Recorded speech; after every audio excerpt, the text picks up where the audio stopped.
Hi, everybody, and welcome to This Week in Habs Land. My name is Brian, and very shortly I will be joined by my co-host, Jordan, who right now is on a very well-deserved vacation away.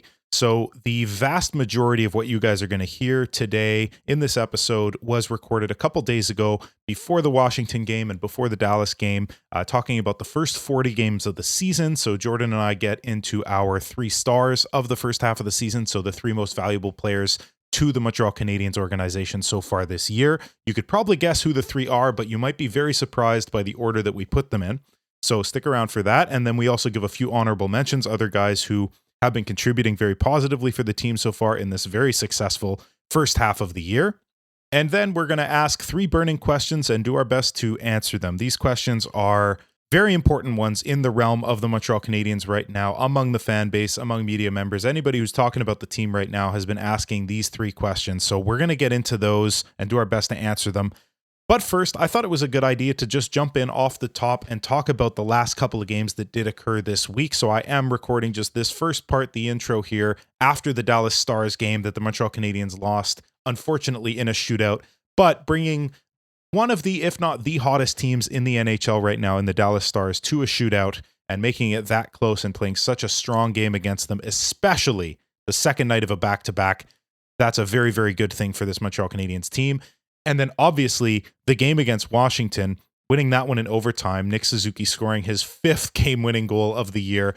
Pretty incredible stuff. The way that Dobesh played, the way that the defense played overall, keeping this monumentally strong offensive team to a mere 17 shots, and only one of those came from Alex Ovechkin, the scoring god, who took his classic one-timer from his office on the power play, and Dobesh came across and made an unbelievable pad save.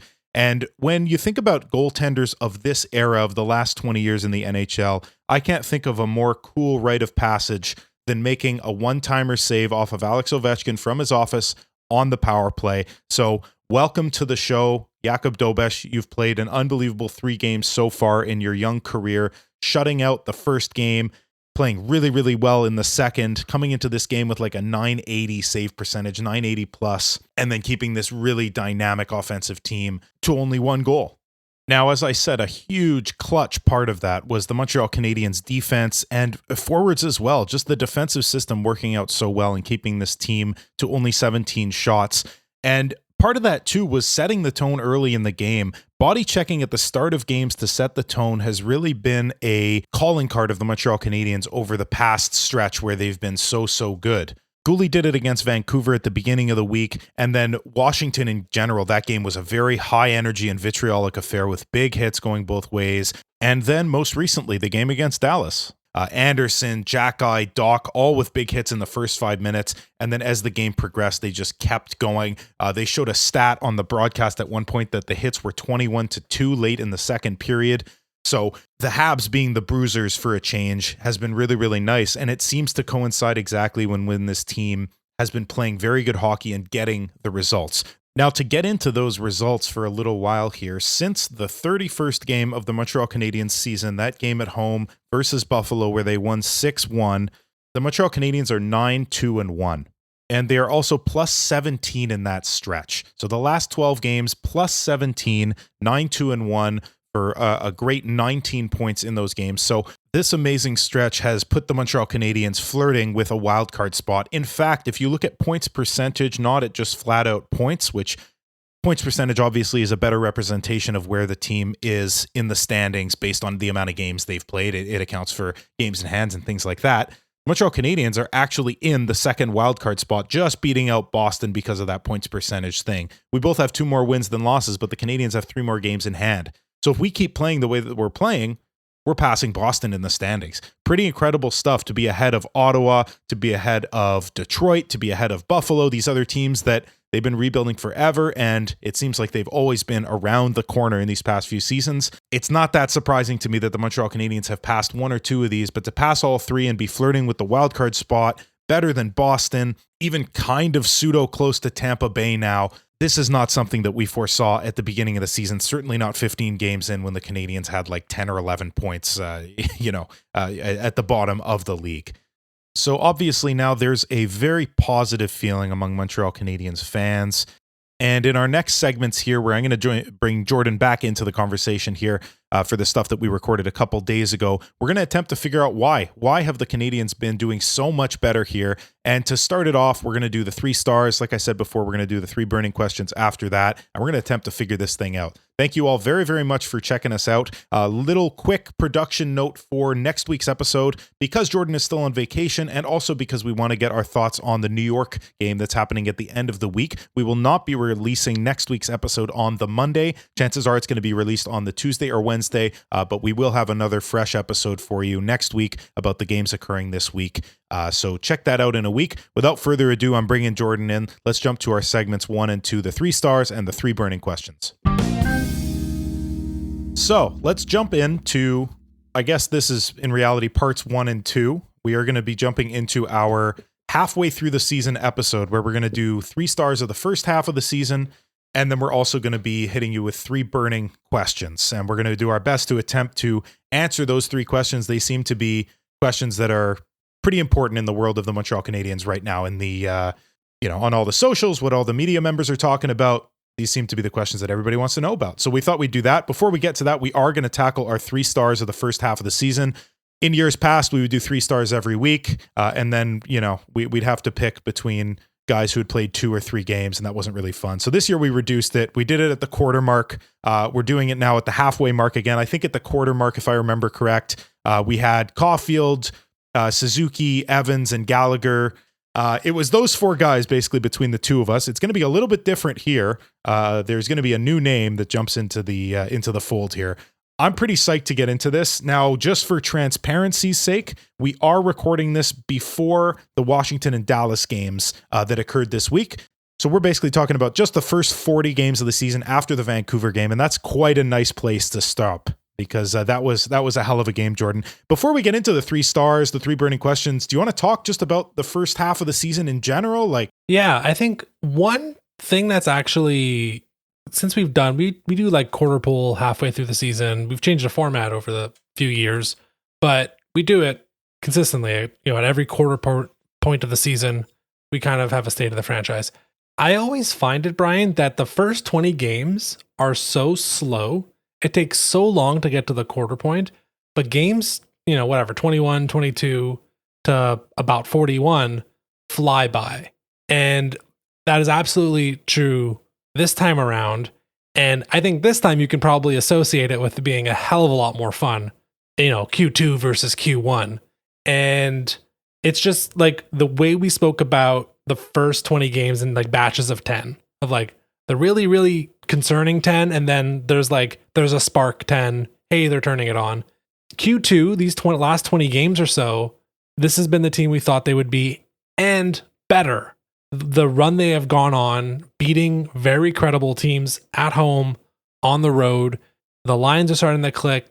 Alex Carrier joining the team has just completely solidified the defense, and Jakob Dobisch coming in and being, prime Patrick Roy has really just, I don't know, there's like a certain calmness to the team, post Vancouver game, again, caveat, but that's what I've been like feeling. Like these last 20 games have absolutely flown by, because they have, for the most part, there's a Chicago loss, there's that Columbus loss, there's still a couple blowouts in like the last 20 games, but for the most part, they have, credit to St. Louis, credit to Suzuki, the leadership team, and all the guys on the squad. They have righted the ship, and it's been a lot more fun to watch. Yeah, of course. The first 20 games of the season, they won 7 games. They've won 7 in their last 9, I think, if I'm remembering correctly. They've won 7 and 9. They have 12 wins in the last 20 games that they played this season. So a monumental difference there, nearly doubling. This team is a heck of a lot more fun now. And you're right to point out the reasons for it. The defense being solidified, Dobisch coming in, like a few of those losses at the beginning of the season, it sucks to say, but they were primo losses. They were games that would have been a heck of a lot closer. If Monty was in nets, or if Dobisch had gotten a call up sooner, then the line A coming in thing on the power play, scoring 8 and 9, like really incredible stuff. So this has been a really fun last 20 games. And the best part of it, I think, is beating the strong teams. Yes, you're right. It still kind of sucks losing to Columbus, losing to Chicago. It's never fun to sort of lose to the bad teams, but it's really, really nice to win against the good ones. Yeah. So that's been great.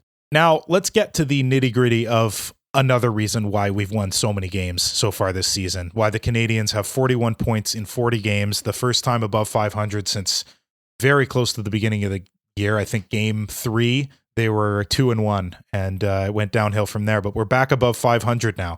And the next 3 players we talk about had a big part in that. And I'm saying the next 3, like, we've differed in the past. We're not going to differ now. We're going to have the same 3 stars for sure. We haven't discussed it in advance, so I don't know exactly what order they're in, but we definitely have the same stars, right? Like, we absolutely have to. Yeah, it's become more and more apparent. You mentioned it earlier in this discussion that there was about 4 guys, plus a 5th guy, kind of like peeking around in our Q1 discussion about, like, 3 stars of the first 20 games.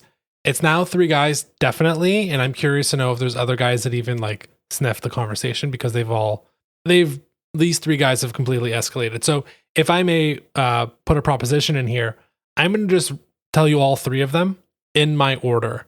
And the order, I think, is actually very interesting now, because I think you can throw them in a blender. You can convince me one way or another. I have Cole Caulfield as my first star of the first half, Nick Suzuki as my second star, and Lane Hutson as my third star. Do you differ? I differ slightly. My first star is the same. Cole Caulfield, number 1. Hutson and Suzuki, I flipped. So Hutson is my second, Suzuki is my third. Let's start with Suzuki.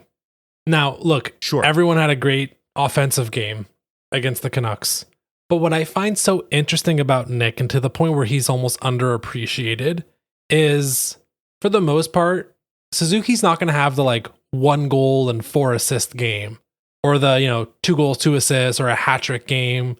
Like, he is just very quietly, it's like, well, the 1 assist for Nick, 1 assist for Nick, 1 goal for Nick. And I think he had, a 10 game or 8 game point streak at one point earlier in the season. He is so incredibly steady from a contributing offensively standpoint, from his play in the neutral zone and the defensive zone. Like, his line is not a defensive liability. It has been in the past. I think, look, because Caulfield scores amazing goals, Lane Hutson does amazing things. Suzuki is the least flashy of the team's elite players. And I wonder if that's maybe like, and you can also say this like NHL wide about Suzuki, like he kind of might fall further back in the discussion about the best centers in the NHL. I'm not arguing he's like a top 5 or top 8 center, but he's certainly a number 1 center. He's, 10th, 14th, something like that, probably best center in the NHL. But because he's not, he doesn't have these like massive outbursts, at least none that come to mind for me, that kind of like, he kind of just, falls into the background. So I had to think about that a lot between him and Hutson, between who's 2 and who's 3, because Hudson's the opposite. Lane Hutson is just an absolute smoke show. Like, he is doing things every game that you just like, and you pick who's like the Montreal Canadian player he reminds you of, like defensively. A lot of us our age will say PK Subban. You'll have a lot of older folks thinking about Larry Robinson. And then like, if you go outside of, Habs fandom, like, I mean, we just saw it with Quinn Hughes. Like, you look at them and it's the Spider-Man meme. Yeah. So Hutson is doing a lot of very flashy things. Him being promoted to Power Play 1 is definitely part of this. I don't want to call it a tidal wave, but like this like change up of like the team's fortunes in the past 6 weeks or so. So I don't want to underscore that, but it's an interesting contrast between the flashiness of Hudson's game and the kind of subtlety of Suzuki's game. Not to say that one is bad, one is good. They're both great. Happy they're both on the Habs, but it's an interesting like dynamic when you're trying to evaluate like who's the best player, because just going by discourse, just going by highlights, it's like Hutson, you could argue, is the best player on the team, right? You could totally make that argument. And especially in terms of what was expected of him and what he's doing. Right. If you add that in, he is the best. Because we knew Caulfield was a scorer. We knew Suzuki does all these things really well, flies under the radar. Like, you're absolutely right. In terms of centers or forwards even that are at about a point per game, like Nick Suzuki, he only has 2 games with 3 or more points. He has a 2-2 that was against Buffalo, Remembrance Day. And then most recently, against Vancouver at home, he had a goal and 2 assists. Those are the only 2. Everything else, it's 0, 1, or 2. And the longest he's gone without getting a point at any stretch is the exact same run as Caulfield. They had a 4-game pointless drought, if you could call it a drought, where neither of them got a point. That was in early November. Other than that, he's been incredibly consistent. They both have. Neither one of them have gone more than 2 games without scoring points, other than that. And in terms of where he places among NHL centers, he's 10th right now in points among NHL centers, and he does a heck of a lot more defensively than a lot of those guys above him do. So in terms of the value that he brings to the table, like how valuable a player he is, like if this was an MVP discourse among centers, whatever, it wouldn't surprise me to find him more in the 7-8 spot than the 10 spot. And of course there's bias there, and that's a whole discussion in and of itself. But it is very impressive when you consider Suzuki's age and the fact that he's been so incredibly consistent and just keeps getting better year after year. It seems like Suzuki adds a bunch of new things to his game every year. The biggest thing I think this year is the big body checks. Yep. That's definitely one of the things he's added in 24-25. Captain Nick has always been tough. Like there's no, I'm not trying to say he hasn't been. He's strong for his size, but like the amplitude of his hits has increased a ton this year. Pretty recently, like last week, was it? A beauty of an open ice hit on Nolan Allen in Chicago. The momentum turned immediately towards Montreal. They didn't end up changing the results. Like that hit didn't change the results to the point where we won, but we did see a noticeable shift in momentum after that hit. And that's the type of the thing that leading by example, Nick Suzuki is doing. Adding the big hits to his repertoire is an opportunity to imbue his team with tons of energy at really opportune moments in games. And we've been seeing a lot of that. Yeah, I'm happy you brought up his hitting, because it's like Suzuki's games is very much like peeling an onion. It's like, what is the next layer we're going to get to, right? At first it was like, ooh, cool, defensive center. Then like, oh, he can do a bit of playmaking. And then last year he puts up a 30 spot and you're like, I guess he's a goal scorer too. And now he's adding the physical element too. And like, it's all building. It's really a joy to watch Nick Suzuki do things for the Montreal Canadiens. So that's it. So soon enough, he's going to be making glove saves. Like 2 years from now, that'll be, he's added everything else. Like what else is there? Yeah, no, fair enough. Okay. So I actually have a mini quiz for you about Nick Suzuki that I want to get to quickly before we jump to the next thing, because he's at 41 points in 40 games so far. He's on pace exactly to hit Kovalev's number of 84 points, the last time a Montreal Canadien hit the point per game, basically. Take a shot. Yeah, take a shot. Exactly. Wow. The least drunken drinking game of all time. Point per game Montreal Canadiens since the lockout. So here's the mini quiz. Who was the last Montreal Canadien to score more than 41 points in the first 40 games of a season? When is the last time that happened? Wow. Well, that's depressing. Well, actually, can I get, you know what? I'm going to have one guess and then I'm going to ask for a hint. My one guess will be, is it Max Domi? Great guess. He was like on the precipice. I forget exactly what he had, but he had like 36-ish or 37, if I remember correctly. Okay, so question about that will turn into a hint. How depressed will I be when you tell me the answer? I don't think very, because you like this guy, I like this guy. And to give you a sort of hint, he didn't end the season with he didn't end point per game, but he started incredibly strong. So it might not be as long ago as you might think. It's still not like 2 years ago, obviously, but it's been a little bit. We both like the guy, so it's not going to be Pacioretty based on what you got him for Christmas. No, it is not Pacioretty. Correct era, though. Yeah. Boy, I don't know. I'm kind of blanking here. If we both like him, no, my mind's telling me Eric Cole. I know that's not it. He didn't put up enough points. Another kind of close one. I think he was at like 35 or something. Right. Okay. Last guess here will be Plekanec. Yes. Oh, nice. Yes, absolutely. Tomasz Plekanec. 2009-2010, 44 points in the first 40 games of the season. He only went on to score 70 in total. So the second half, he only had, 26? So really kind of regressed. But 44 in the first 41, that's pretty good. 8 goals, 36 assists. So that's 15 years ago. 15 years ago since the last time it happened. And like, I stopped there, but who's to say that if that one season didn't happen, I would have had to go back another 5-10 years to like early Kovalev or something like that. So, really impressive start to the year. And 4 of the 41 points Nick has scored also, just to sort of tie the loop on this whole discussion, 4 game-winning goals. He's tied for first with, you guessed it, Jake Evans. Amazing. Two right-handed centermen doing their job. And he's also second in block shots among Habs forwards behind Dvorak. Just, again, attesting to his defensive acumen, Nick Suzuki. So he's doing all of these things great. Best start in terms of points in 15 years. And he's probably, if all goes well, going to finish the season with about as many points as Kovalev did a bunch of years ago. And that's going to feel great.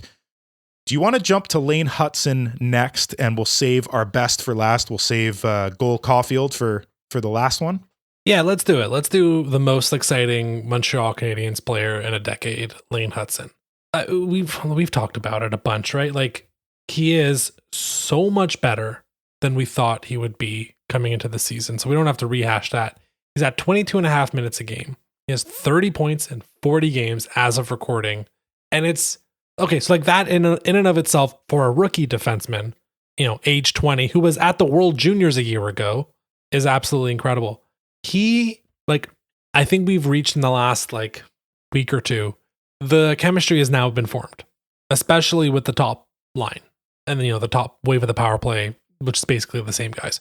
It has now formed to where especially Suzuki knows when and where the Hudson pass is going. Caulfield as well, I should say. Like, they have slowly figured out how to remember the passes early on in the year that Hudson would make, and it's where guys were just not ready for him to zip a pass to them when they thought there was no angle. And the jukes were there from game one, but the chemistry with the teammates was not. It's now there, and you are seeing it just multiply the efficiency and the effectiveness when he is on the ice, because now guys understand the assignment. When Lane Hudson's on the ice, they know where to move. They know where he's going to go. They also know when to cover for him, because it's going to be a lot. Yes. And he still makes a bunch of mistakes in a defensive zone that end in the back of the Habs net. So he's not perfect. And that's kind of also was a bit of a tiebreaker with Suzuki with me. But man, oh man, he is we're going to do our Habs trade value rankings in a couple weeks or so. But he is at the absolute, he is in the tier one. Last year, I think we had him somewhere on the fringes of the top 10, maybe 7th or 8th.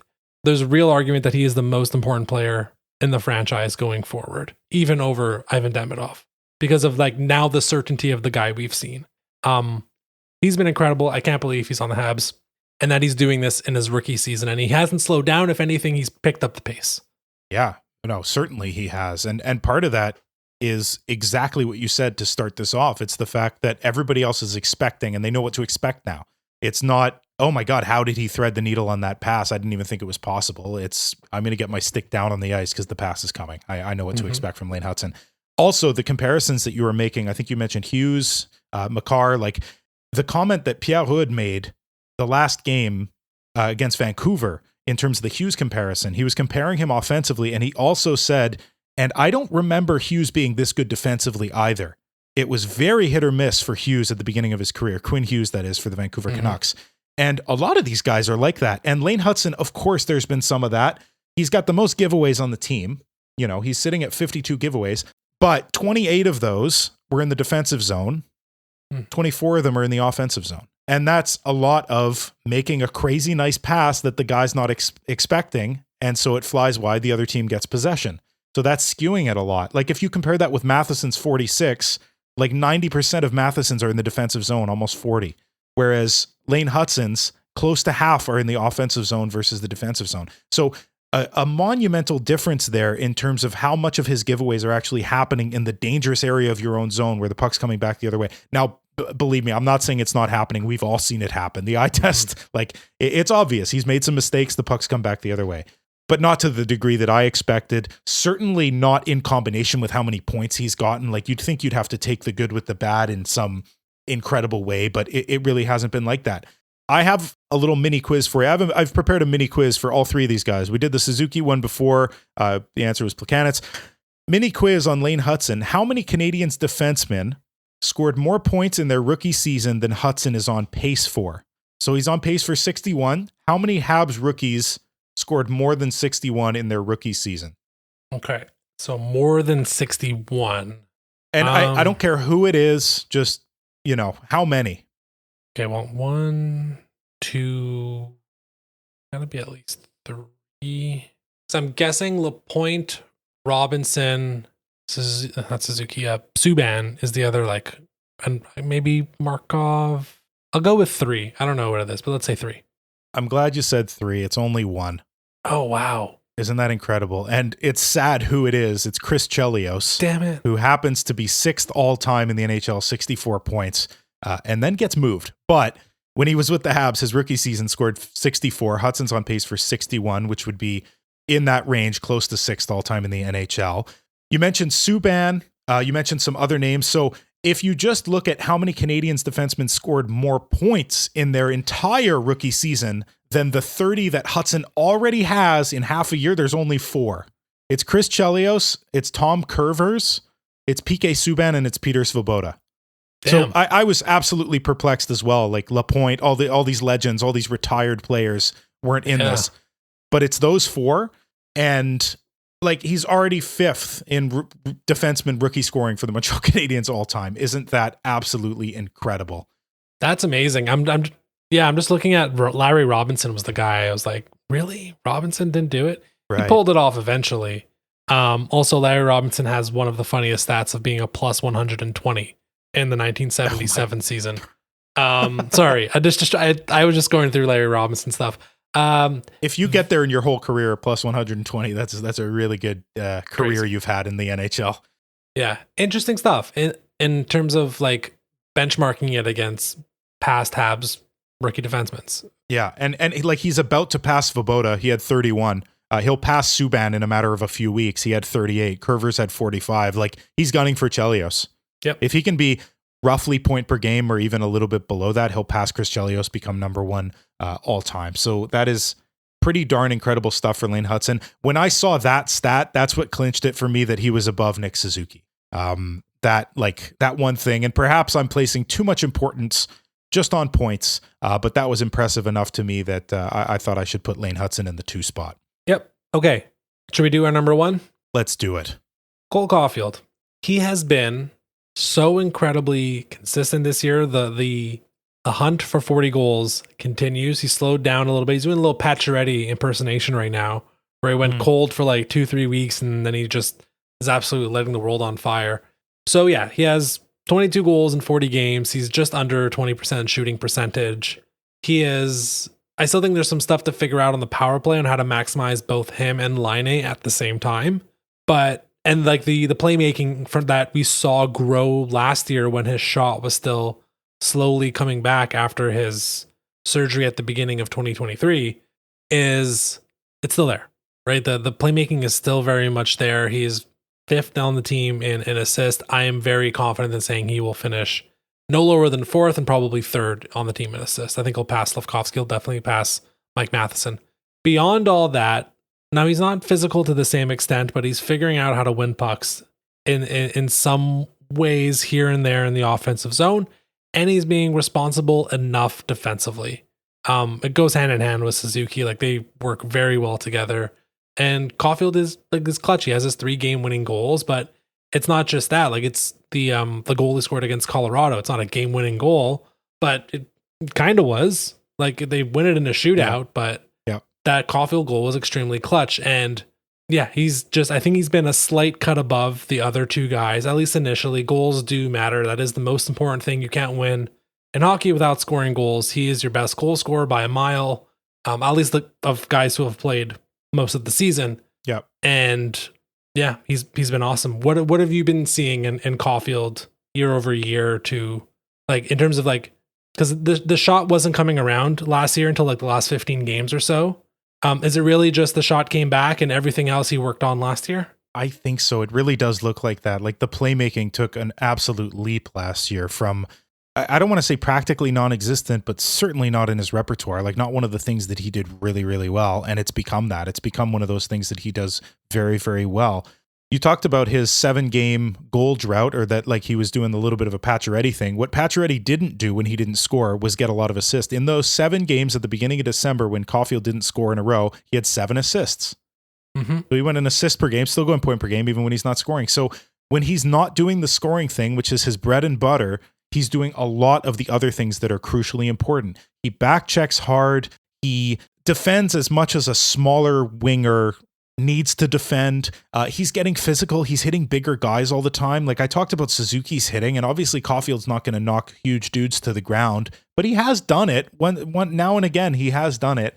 So I think you're right to say that it's been the addition of all these other things last season and then the shot coming back. Like I think we're seeing Caulfield now completely healed from the surgery, which nobody's even really mentioned in a long time because I think everybody forgot about it because he came back with such a force that nobody even thought like, oh yeah, 2 years ago, we were worried if he was ever going to score at a good clip again.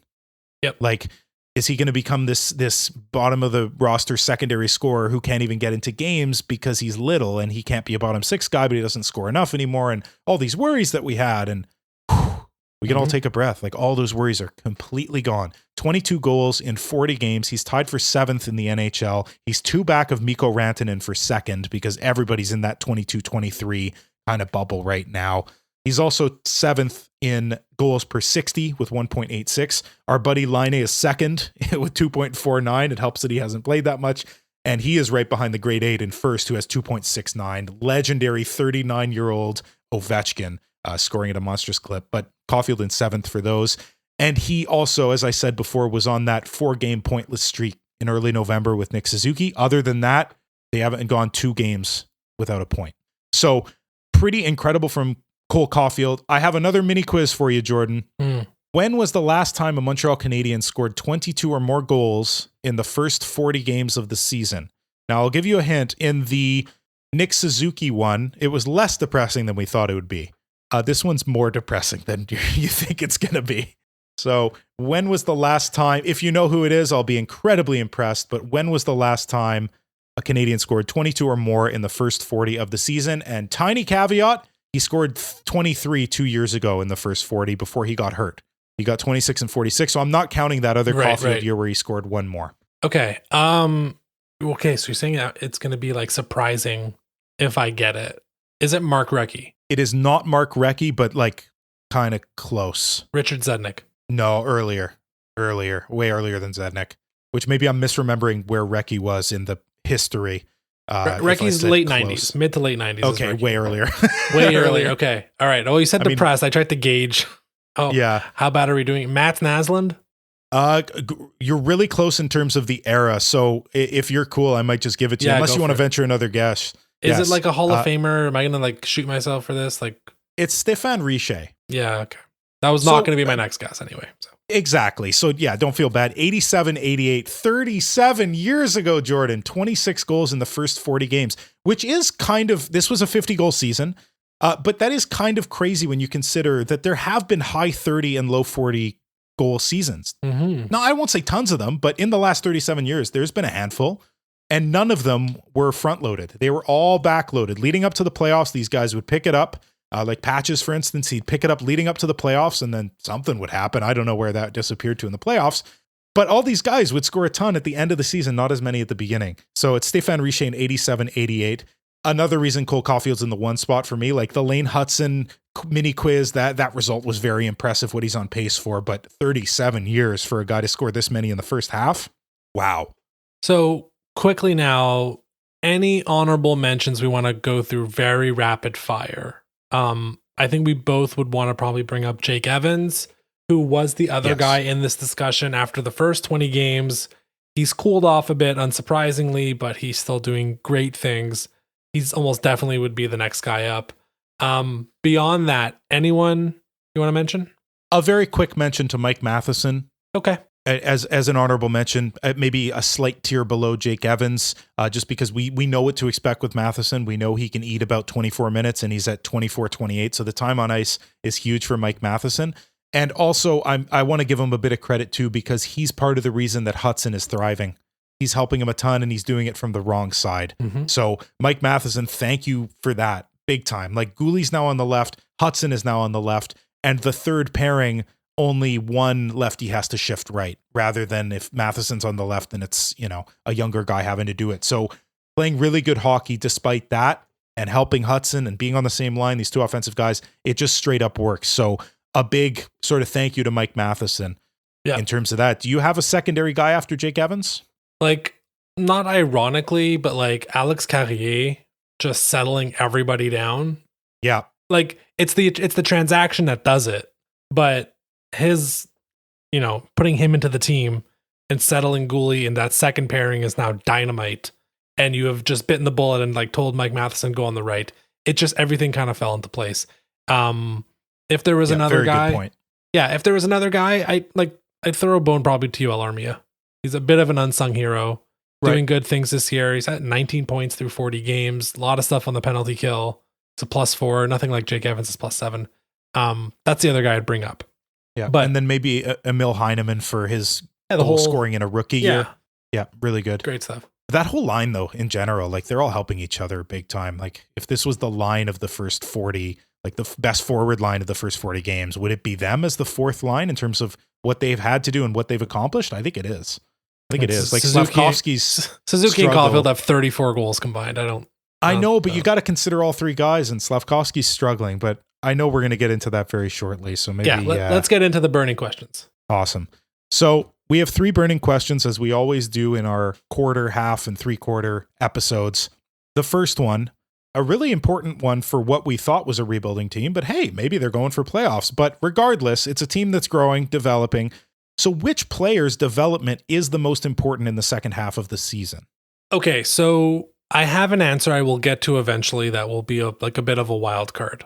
But let's talk about the usual suspects first. And I think that's what you were leaning into. So Juraj Slavkovsky is perennially in this space because he's a power forward, especially now with the contract that has been committed to him. Very, very important, his development in the second half. I feel like we've been seeing little sparks for like 15 games or so, but it has not fully clicked yet.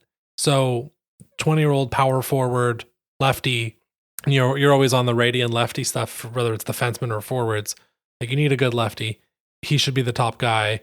Yeah, it's I don't know. I don't want to call it a disappointing season because at the end of the day, he's going to be in a D+3 season, putting up between 45 and 60 points is where I kind of see it right now. That should be viewed as like a disappointment for what we were thinking about Juraj Slavkovsky when he was drafted. But nonetheless, his development over the next 40 games, as we're anticipating these 40 games to somewhat matter, like these will be calling it high stakes might be a bit of an exaggeration, but like there's going to be some stakes in a game in mid-March probably. And it'll be interesting to see if Slav can, and just in general with all these young guys, to see who can rise up. But Slavkovsky remains among the forwards on the NHL team, the most important development piece, because we know Caulfield, we know Suzuki, we know what they're good for. Slav remains like, he still needs to show it a bit more. And in all honesty, is not shown enough this year. Yep, I think that's right. And on those two guys, Suzuki and Caulfield, he's playing with them.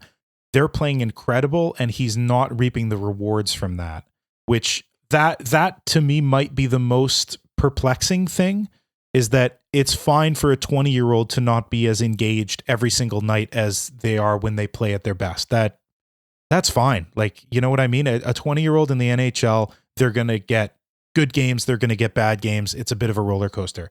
But to not be, and I don't even mean results necessarily, although that is something, 22 points when the other two guys have nearly doubled that.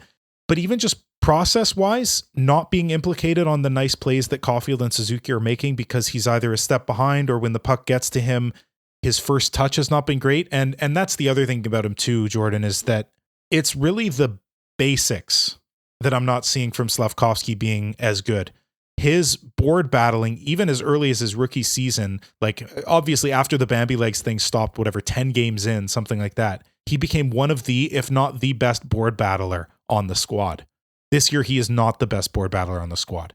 Like Nick Suzuki has probably won more battles than Juraj Slavkovsky. And Slavkovsky is supposed to be the retrieval guy on that line, but Suzuki is just so darn smart. He goes to the right areas. I don't think it's a lack of effort. I don't think it's a lack of focus or anything like that. I think it's a hurdle. I think he's going to, pull himself out of it. I don't think it's worse than that. But the worrying thing is that his pass reception, his board battles, all of the basic stuff that just to be a flat out NHLer, you need to be just solid at, he's not solid at. He's got time to get better at, but I would hope to see him bang that out by the end of the season. Like if at the end of the season, he's still whiffing on passes that he should just be receiving very easily and turning into plays, that's a problem, is it not? Yeah, no, it definitely is. And maybe to wrap the Slav part up, like he did win a board battle against the Canucks on Monday night that immediately resulted in was the first goal of the night. Sorry, there were so many. Yes. I'm forgetting who exactly scored it. It was either Suzuki or Caulfield that scored, but it was, I think, Caulfield. It was initially set up by Slav winning a board battle. It just, like, to your point, last year he was like, oh, the puck's over there. That's cute. You think you have it. Yoink. He's not doing that this year. And I have not been able to put like a finger on why that is exactly happening right now. So is he your pick? Is he your number one pick in this category? He's my number one pick in this category. If we're going with the obvious, like you said that you had I have a sleeper one. pick. Yeah, I have a sleeper pick. I might have a couple sleepers like in my back pocket in my list here, but he's the biggest one that if I'll put it this way, like if any of these guys figure it out and become awesome by the end of the year, which guy do I hope it is? It's Slavkovsky. Mm-hmm. It's him. Okay. So who are your other guys? So I thought about Kirby Dach quite a bit.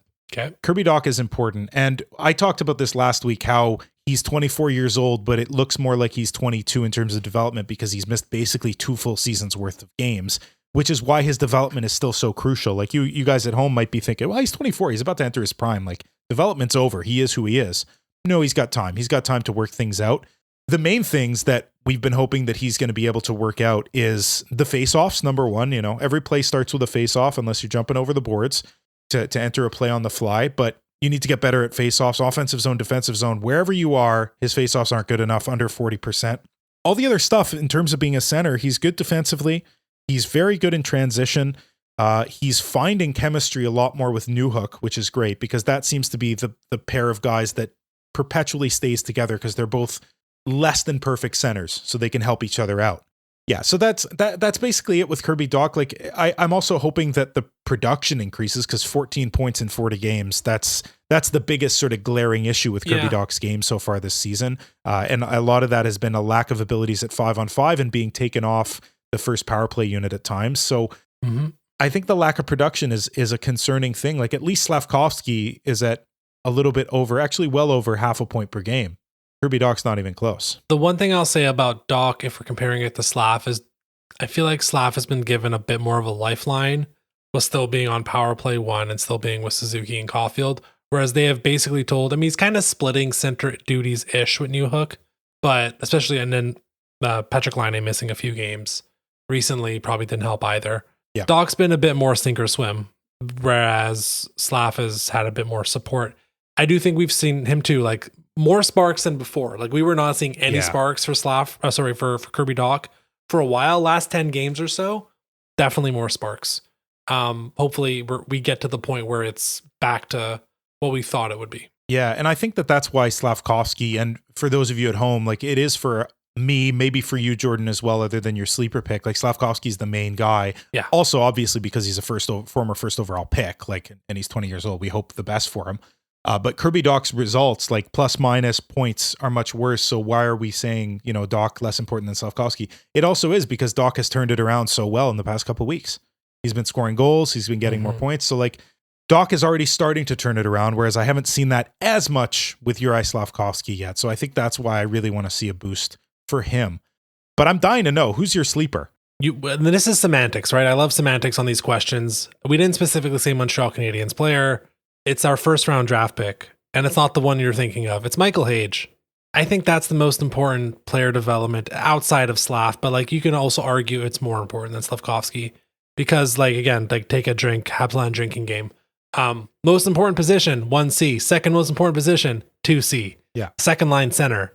We just had a good conversation about like there's the concerns about Kirby Dach remain. We talked about it in last week's episode. Like, it's a bit of an enigma. It's a glass case of emotion. It's ups and downs. More downs than ups recently, but like, it is what it is. Newhook is not looking like a second line center. There was a nice 20 game stretch last year as a third line center that was decent, and he's kind of like splitting ish duties. I think he's acting more as a winger zonally, but he's taking more of the face-offs than Dach is. Right. And then the other two guys in the organization that could in theory be up for this position would be Owen Beck and Oliver Kapanen. I don't think either of them, like Kapanen more than Beck, but like I'd be surprised if either of them have legitimate not opportunity, but like still have that upside to be a stud 2C. Yeah. Enter Michael Hage into the chat, he's 18 until mid-April. So he still has a fairly late birthday as far as hockey players are concerned. Having a pretty good season at the University of Michigan. I would presume he's going to stick around for a sophomore season at least. If he can continue to play well, develop, and like we've seen the NCAA track route, like it works in terms of like they play 35, 40 games. They play like really intense games in March and April. It's too bad he's not getting any international competition in, but it is what it is. He might be the best option right now for the second line center when you look at all the other candidates. So I'm looking at, and he also has the longest track to continue his development he's still 18 years old. Yeah. Compared to Kirby Dach, who, he's 24. We know he's been injured, but that's just a part of it. Like he's lost a couple years due to injury. Yeah. Hage has the longest, runway here to play with. And that's something to really monitor. Like I feel confident in Ivan Demidov. Hage is he's a wild card in the organization. Like I think he's valued really highly. He's probably he's definitely one of their 5 best prospects right now. Yeah. But it's a second line center position that's, I think, pretty wide open, that there's a good opportunity for him to snatch it in 2 years, 3 years, when the team is where we're hoping to be, and he can just kind of slide in as a 21-year-old and hopefully do amazing stuff. So that's the guy I'll be watching too a lot, is what Hage does in the back half of the season as it ramps up, as the University of Michigan plays tougher opponents, as they hopefully get into the tournament. That'll be someone I watch.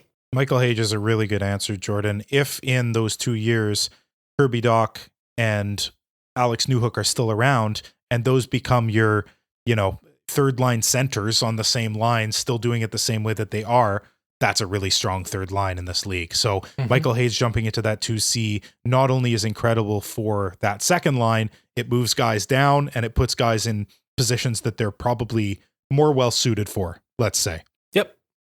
It'll be fun. It's still good vibes with Michael Hage, and so far so good. Yeah, 100%. Ready for the next question? Absolutely. All right, burning question number 2. How should Team Hugo approach the trade deadline? So I know we're having you lead the conversation in this episode. I'm going to flip it because I want you to answer this question first, because you've told me what it is more or less. And my answer is completely based on a rebuttal, not to spoil the surprise. Okay. So you tell me, how does Kent Hughes approach the trade deadline? So in one word, cautiously. Okay. So I know that's a cop-out. So more specifically, it really, really depends on the Canadiens' record and playoff chances at the 56 game mark. Now you might think 56, that's a weird number. It's the last game before the Four Nations face-off break, which is going to be a long span of time for NHL GMs to begin talking, try and get some trade deals started. I think there's 3 scenarios for me, and this might be the part that you're going to rebuttal, Jordan. I'm very curious to know what that is. Number 1, if the Canadiens keep playing really well and get the results and end up with 64-ish points in that time, so that's winning about 7 more games than they lose, I think that the Team Hugo will have to go into buy conservatively mode. Second option, if the Habs remain just a little bit above 500, 59-ish points in 56 games, I think you're more in the sell conservatively range. And then if the Habs drop below 500, they just, go back to the team that they were at the start of the year, maybe 53, 54-ish points, something like that. I think you sell whatever isn't nailed down if there are offers, Armia, Dvorak, Savard, etc. Whether those guys have value and what the value is, we could discuss that after. But I think it's really those sort of 3 things. We're kind of in a waiting period, a wait to see period for the next 15 or so games of, well, if we win the vast majority of those, is this team ready to actually make a step, and do we start buying? And if not, I think it's status quo, go back into selling mode. So I'm curious to know, what's the rebuttal that you have with that sort of philosophy of wait and see? With the exception of one player, I do not think the Canadiens' strategy should be affected by what their record is. I think it's really too soon. Not in the rebuild, but we're gonna have to come up with a new term next year. In the trajectory of this portion of the franchise, I don't know. We're too soon in that, phase 2, phase 3, whatever you want to call it, to start being so micro with our decisions that are based on 2 or 3 different wins in like late January. I think like the Jake Evans part where he's an unrestricted free agent, that's isolated to me. Like you're offering him a contract a few weeks before the trade deadline. And if he doesn't accept, I think you have to move on. Like there's no way around it really. Or like not even if he doesn't accept, but like if you're really off, like you're offering 3 times 3 and he wants 4 times 4.5. Like if it's 9 million versus 18 million, you're like, well, we're not getting to that number in July. Goodbye. If it's like we're offering 11, they're trying to hold out for 14. Like, okay, like there's wiggle room in there. I think that's independent of the contract. Jake Evans is more important than like, oh, can we like win 2 games in the first round? In terms of like, there's also in terms of like buying or like small sell, like there's going to be no short-term moves on this team to like, well, like what's the upside? Like, what's your opportunity cost? So you're going to like lose in 6 games to the Capitals or to the losing 5 games to the Panthers? Like you're not even close to good enough to like rationalize a short-term move. Now, I think whether they're finishing with on pace for 81 points or 91 points, if there's a move with a guy with 2 years left in the contract because you have to take bad money or blah, blah, blah, that you make, but it's not going to be a short-term decision. We know, however, the trade deadline tends to be a lot of like expiring contracts. The one exception is Yoel Armia. He is the one guy where if you're making a bit of a run, it would, I think, like Evans, you'd be able to rationalize it to the room. Where it's like, look, he was expiring. We tried to work on something. It didn't work out. It is what it is. Armia is not going to break the bank in July. No. So you trading Yoel Armia, unless you're getting like an equivalent or better player back, but you trading Yoel Armia for draft picks, whatever prospects, like that to me would be signaling to the room of like, we don't believe in you this year. So he's the one, like Dvorak, whatever, who cares? Savard, I don't think there's enough value out there. I know people think there's value with David Savard. Like, I really don't. Last year there was. Absolutely, last year there was. Considerably. He slowed down a lot. Armia is the one guy where it's like, oh, that one would actually tell the room something about whether they believe in you or not. So he's the exception to like my argument. But overall, I don't think we need to be in a position where it's like, oh, 4-game win streak before the 4 nations. Like, we got to add a 3rd line winger or something, you know? Right. And what about the argument, and I'm just being devil's advocate here because what you're saying makes a lot of sense, but what about the argument that we're beating the good teams anyway? So when we get into the playoffs, we could be one of those like teams, like just able to beat up the top teams despite the fact that they're better on paper. Yeah, again, like if it's a guy you think it's going to be around for the long term, you make that move. If it's Elias Pettersson, yeah, like yeah, it's again, I don't think they're going to be short-sighted at all. I think then the one guy they'll have to be careful with is Armia. I think Evans is isolated to a side all on his own. Everybody else is a proper hockey trade. It's not going to be a deadline trade. So I think I'm starting to see your point of view. I think I'm starting to agree with you. This main burning question, how should they approach the trade deadline, also kind of brings up this other question that we have, which is like, what still needs to be solved? We've solved a lot. The defense is really solid now. Yeah. The goaltending is better. The bottom 6 looks great. The top 6 is figuring it out despite the fact that not everybody's contributing. So for this to be a playoff team, because you're right, they're not yet. We're still in that, I don't know what you want to call it, trajectory, but they're not yet. So what still is required? What are the moles that still need to be whacked? Yeah, I've been struggling with this for a bit because I think this is this year's version of the team. What we've seen for the past 10, 15 games, this is it. This is the team. It's as good as it's going to get. Not like, like don't get greedy, but like, I think for where they need to be at in their trajectory, this is perfectly fine for where they need to be. And part of that might just be me struggling with like, okay, well, that means coming to terms with like some players are just not going to be good enough. And I think we've mentioned this on the pod. I know you and I have talked about this, but like people are going to have an understanding of some of the guys that you think were going to be along for the ride for 10, 15 years are not. And you're going to have to move on from them. And we saw that whether or not people bought into Justin Barron or not, but like Barron's gone. And you're going to have to start looking around and you can't sell guys at their absolute lowest. So there's going to have to be some hard decisions to like, they still need more talent. Like what mole needs to still be whacked? More talent, please. Still. Yeah. I think more offensive spark from the defensive end is still needed. It can't all be Lane Hudson. I think these next 40 games with Caden Gooley on the left will be able to properly gauge where he's at from an offensive standpoint. So that still needs to be figured out. And then, just you still need more goal scoring up top. So my answer to that is Michael Hage, as you mentioned, is coming. Not necessarily next year necessarily, but in 2 years. Ivan Demidov next year, right? Yep. And then at the back end, possibly Logan Mailloux. You've also got Joshua Roy, who's a kind of offensive guy. So like there are answers to that question within the organization too of what still needs to be helped in this team, in this roster. Like, is it possible that everything is just solved next year? Everybody's a year older. Slavkovsky figures it out. Doc becomes that center, that 2C that we want him to be. And Newhook is still contributing there. And Demidov, like, yeah, I know we're running out of spots in the top 6, so some might have to move down. I mean, Demidov is taking that spot. Mm-hmm. But could it be solved just with the guys within the organization already? I think the answer is yes. And then as you progress through next season, maybe that's when you start looking at a big acquisition at the trade deadline or a free agency at the end of next season, maybe even off season this season. Like if the Canadiens end the season with like 87 points and are 6 points out of a wild card, that to me is proof enough that like, okay, next year we're at least starting to go for it. Let's sign somebody big in the off season. It's certainly set up that way. I think from a cap standpoint as well, there's a lot of money being freed up. Now you have to remember Slavkovsky and Gooley's extensions kick in. And I think we're going to have to start earmarking some money for Lane Hudson in the future as well. But there's definitely quite a bit of money, I would expect. But there's definitely going to be some money in this offseason. You just got to find the right guy. And that's the struggle with free agency. And I'm sure we'll have a much longer discussion. This will be the first year we actually probably want to take a look at who is actually a free agent.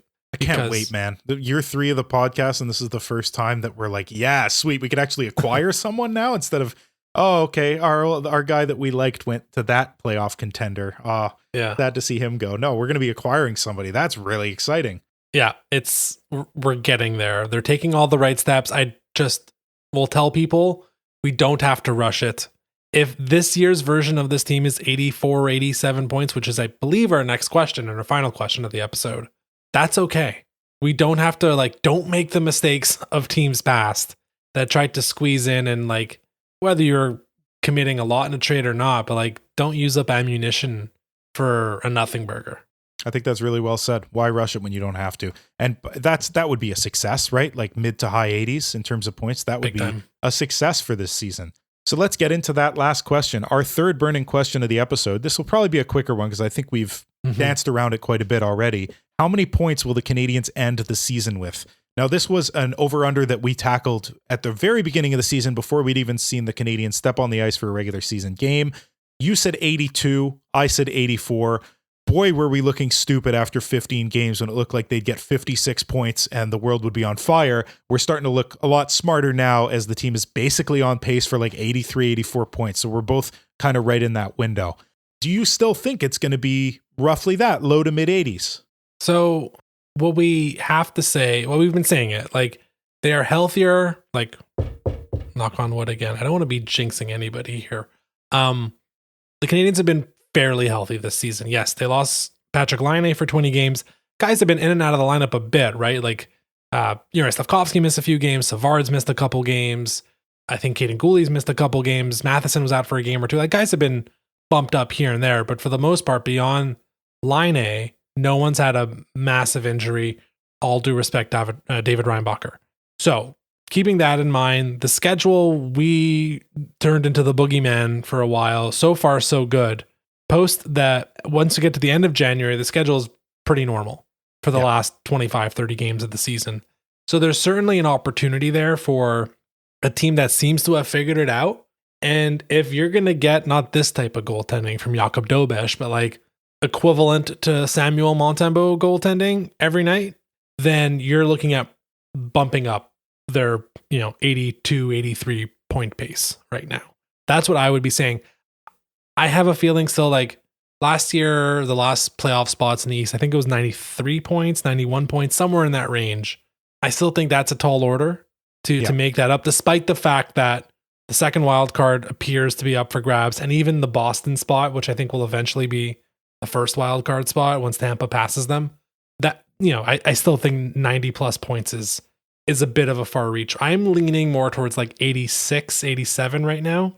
How about you? Yeah, that's exactly what I was going to say. 85, 86, somewhere in there, maybe a couple points better than we are expecting. But the pace they're on right now, over the first 40 games in their entirety is roughly that 83, 84.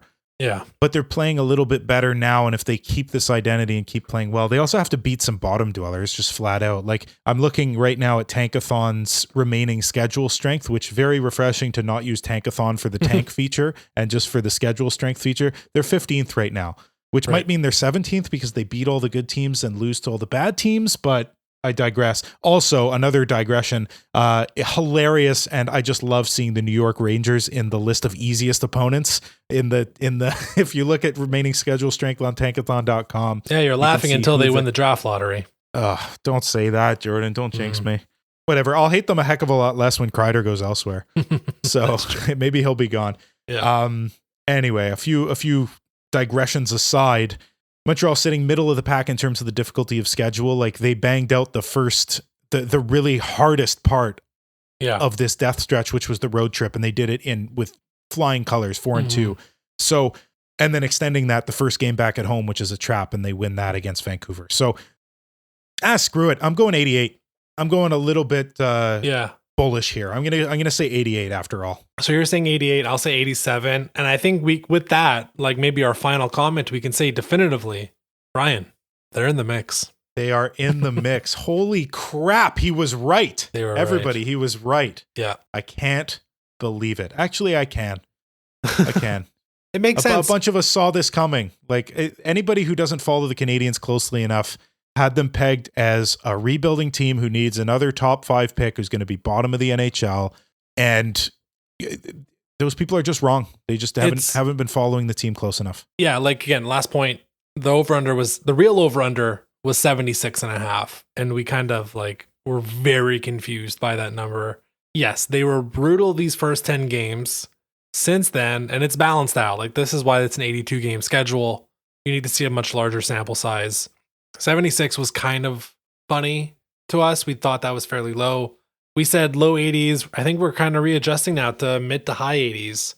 And who knows? Who knows what happens with this team between now and I think you've correctly identified the Four Nations as like the next chunk in the schedule before hockey gets much more serious at that point post Four Nations. Like I said at the top, the second batch of 20 games, Q2 basically, flew by. Part of that is I have found that to be the case, that this, for some reason, this stretch goes by quickly. Maybe because you've like attuned yourself to who the team is and you know who's doing what. Maybe it's because I'm also not including the preseason, which is just an absolute slog these days. Yeah. But it's also because this is like the best the team has looked since 21. Yeah. Yeah. Time flies when you're having fun. Yeah, so I think, Brian, maybe I'll just grab the hosting duties back and wrap it up for this week's episode. Thank you for listening to This Week in Habsland. We'll be back next week to keep discussing the team we all know and love so much. You can find us on social media at Habsland Pod on Blue Sky and TikTok. And if you like what you heard, feel free to leave a 5-star rating on Spotify and Apple Podcast. Until next week, go Habs.